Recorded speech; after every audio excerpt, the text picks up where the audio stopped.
Hi, my name is Emily. I am a student at the Stamp School of Art and Design here at the University of Michigan, and on behalf of the University of Michigan Museum of Art, I'm going to be showing you today an art activity that you can do at home with your friends or family without having a ton of specific art materials. It's an activity where we're going to press and dry flowers and other plant materials in specific patterns in the tradition of Western exicata. But you can do this anywhere you are with whatever plant materials you have on hand. So we're going to be making a lot of things that look kind of like this, but really you can do whatever you want with it. You can adapt it to whatever kind of project you'd like. I personally like when they're really pattern-based and not so much representational of specific images or people, but you can also try that as well if that's what you're interested in. So to start, I'm going to take stock of the plant materials that I have around my house and what I've been able to collect. Now you can sort of focus in a couple of different ways with this project. You can either go for something that's deliberately a lot of repetition and a lot of the same materials, or you can use materials that are really, really different, like things that have really broad leaves or are really green versus things that have really small leaves and are really long and thin and reddish in color. I really like things that have a lot of variation, so that's what I'm going to do in this project. Then the other materials that I'm going to need, aside from plants that I've collected around my home, is glue, some kind of liquid glue. I have some white liquid glue and also some homemade flour glue that I've made.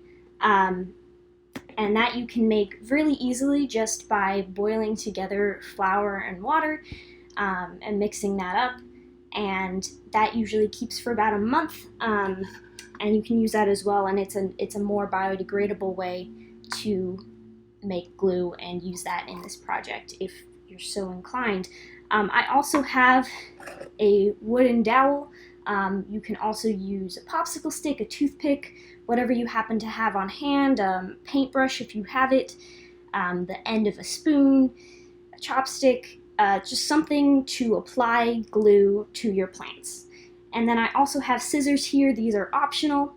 You can also use more kid-friendly scissors, but these are to help cut up parts of the plants, not necessarily be tearing them apart with my hands, but to make it a little more easier to achieve similarity where I want it and differences where I want it. I also have some white paper. You can use any kind of paper that works for you. I recommend something fairly lightweight. And then I also, for cleanup purposes, have some newspaper and paper towel on hand. And those will come in later. We'll talk about that at the end.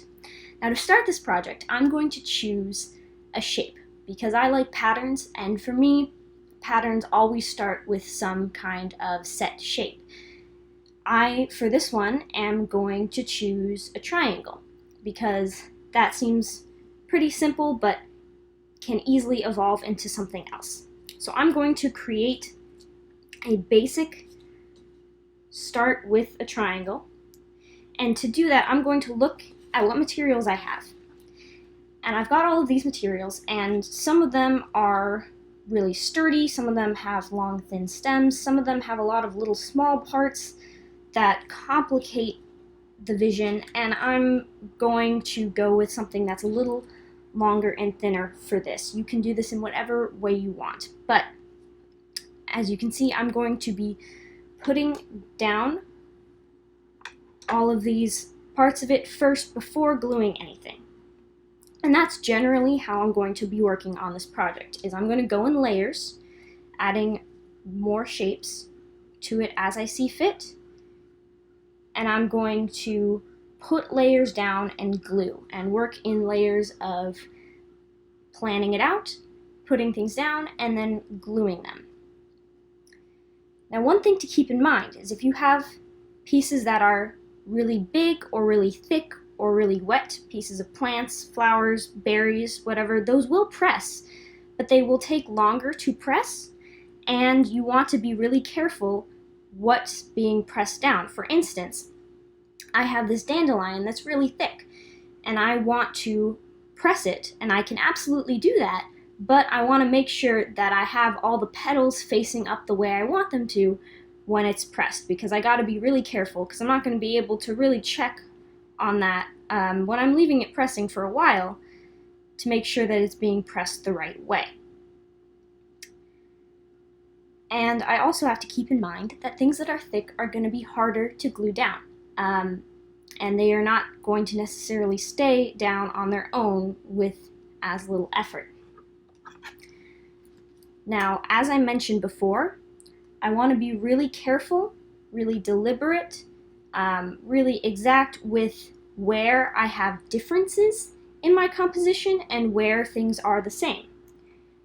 You can do either, but you want to make sure that if there are differences, that's a deliberate, careful choice you're making, rather than just happening on its own, and that way it will feel like more of a planned piece. Now I'm starting with this triangle on the paper, and now that I have it planned down and I've made sure that the differences are only where I really wanted them to happen, I'm going to glue them down.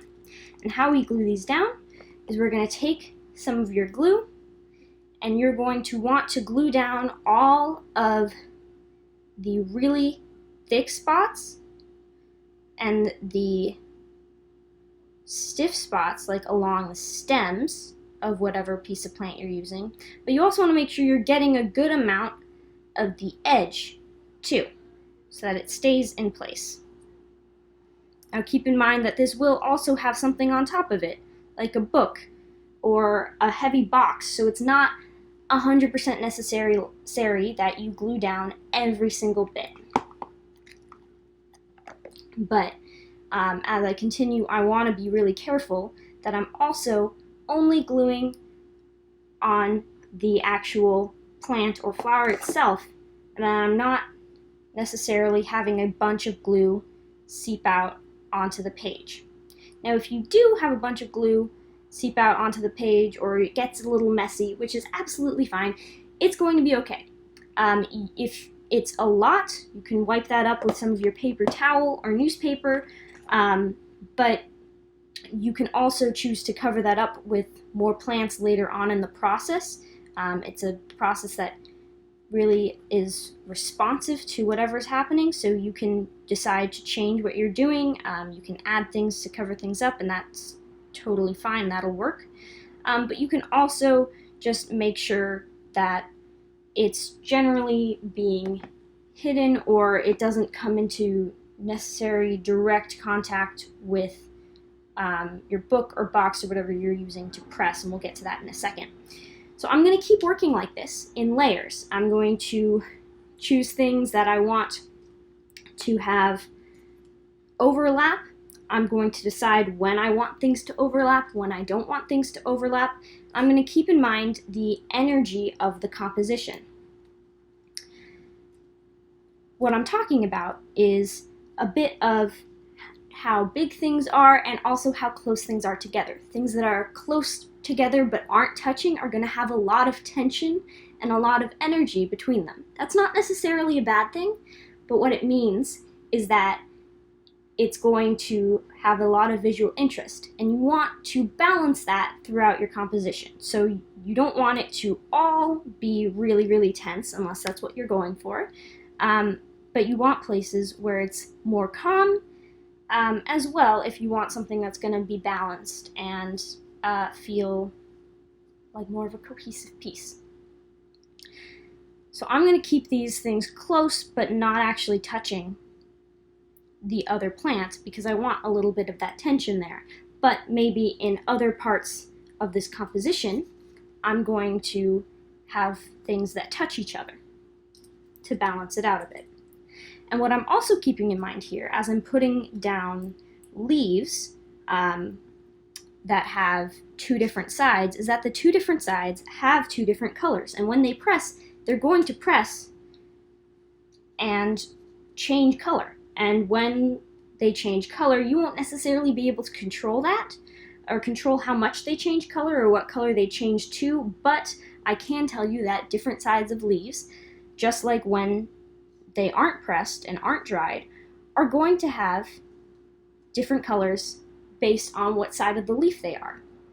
So if you can see, the front side of this leaf is really, really red, but the back side is more muted and slightly greener, and that difference is going to maintain even as the general color of the leaf changes when you're pressing it. Now I'm going to keep going on this project, but I'm going to also move on a bit to show you what happens once you've finished putting together your composition and gluing it down. Now I have here a finished piece that I did in one of these classes about a month ago, and as you can see, it's fairly well pressed, but I also took it out from the press a bit early to show you what you can do to keep pressing it.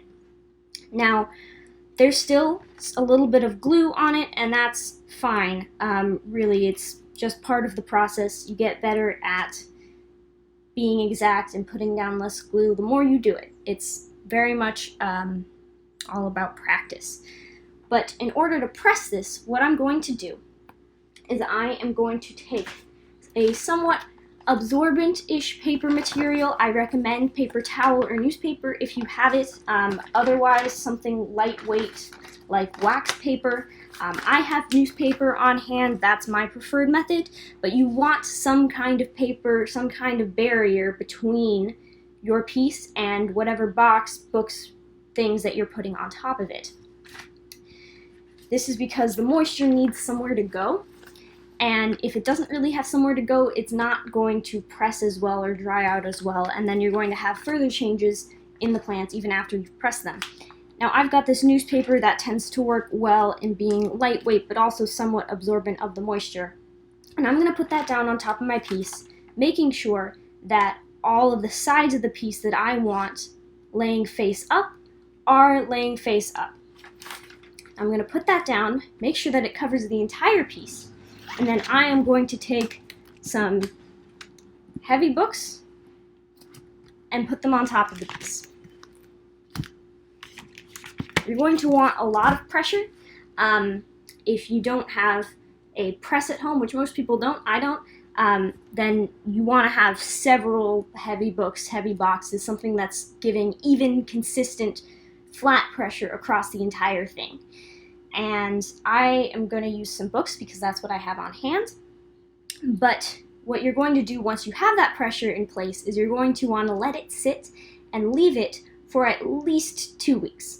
Now, because these aren't professional presses, they're going to take longer than like a regular kind of plant press, which would normally be something like a week or so, and these normally take somewhere between 2 and 3 weeks. If you have things like the dandelion that I was using earlier, or a berry, or some kind of very moist, thick leaf or stem, you're going to want to leave it for longer, maybe 3 weeks or even a month, to make sure that that gets pressed adequately.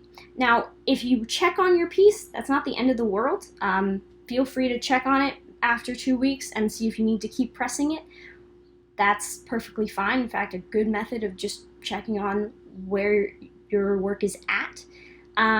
But if you don't have a ton of like really moist things in your composition, then about 2 weeks will probably be fine. It also depends on your environment and how moist your environment is, but that's part of why we put down the paper towel and the newspaper. So some things are going to take longer than you might think, and that's just kind of part of the process. But once you've done that, and once you've left it in place for a while, and you've been drying it, and you pull it out, you might get something like this, or like this. These are a bunch of flowers from northern Michigan, up in Sheboygan County, actually, and you can see that these compositions definitely changed color from when I first collected these plants, but they also really stuck in their pattern. And it's pretty cool, and it's something that you're going to be able to keep or frame or put in your scrapbook for a long time. That's our project. I hope you enjoyed and learned something about how to make art with the plant material around you when you don't have a ton of art supplies at home. If you have any questions, please feel free to contact UMMA and ask. We also have videos of this being taught as a live class over Zoom on the website, so please feel free to check out those resources. But I hope you have a good rest of your day.